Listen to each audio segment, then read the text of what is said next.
სამწუხაროდ გუშინ მშობლის ჩარევის გამო მორიგი ტრაგედია მოხდა 28 წლის ლევანმა სიცოცხლე თვითმკვლელობით დაასრულა. ერთი წელი უყვარდათ ერთმანეთი, ლონდა თბილისიდან იყო, ხოლო ლევანი გორიდან. აღაშორს წავიდე, მე თავად შემიქმნა პრობლემა მშობლების ჩარევამ და ძალიან დიდი პრობლემები მქონდა ამის გამო. მშობლებს ამ დროს ერთვებათ არ ვიცი ინსტინქტები, რომ აი რაღაც შეიძლება ეროვნების გამო დაიწუნოს, წარმომავლობის გამო დაიწუნოს, სხვა ქალაქში ცხოვრების გამო დაიწუნოს, ასაკის გამო, წონის გამო. მაგალითად, ჩემ ძმაკაცს დაუწუნეს შეყვარებული, -1 ქონდა იმ გოგოს თვალებში და შენო ჯანმრთელობის რადგინდა ბრუციანი გოგოვო. შემდეგ უკვე მშობელს აი ინსტინქტები ერთვება, განსაკუთრებით დედები აქტიურობენ ხოლმე ამ დროს თმებს იპუტავენ, ყველაფერს იგლეჯენ, რომ შვილს გადააფიქრებინონ და არ მოიყვანონ ცოლად ის საზიზღარი გოგო, რომელსაც აქ ძალიან ცუდი წონა თუ რაც არ უნდა იყოს რა.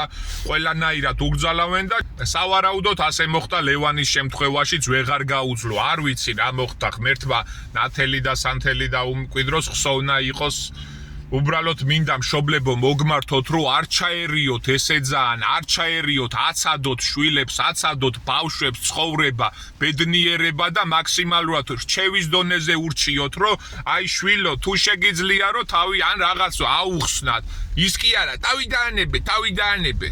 ნუ მიიყვანთ იმ დონემდე, რომ ასარჩევად გქონდეთ საქმე, ან მშობელი, ან საცოლე, ან შეყვარებული, ან მეუღლე. რატომ, რისთვის იცხოვრეთ, ბედნიერები იყავით, არ გაეკიდოთ ყოველ წვრილმანში, გიყვარდეთ ერთმანეთი ხალხო, გიყვარდეთ, არა თუ ის, რომ აი სულ დაჩაგროთ და სულ რაღაც ყვირილი იყოს ოჯახში. მშობლებო, მესმის, რომ შვილებისთვის კარგი გინდათ, მაგრამ ხო უნდა დაფიქრდეთ, რომ მათაც კარგი უნდათ თავიანთი თავისთვის. არ ჯობია გვიყვარდეს ერთმანეთი, გავუგოთ ერთმანეთს და პატივიცეთ ერთმანეთის აზრს.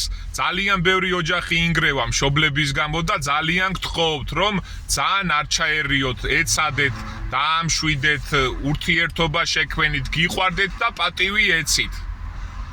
წარმატებები ყველას.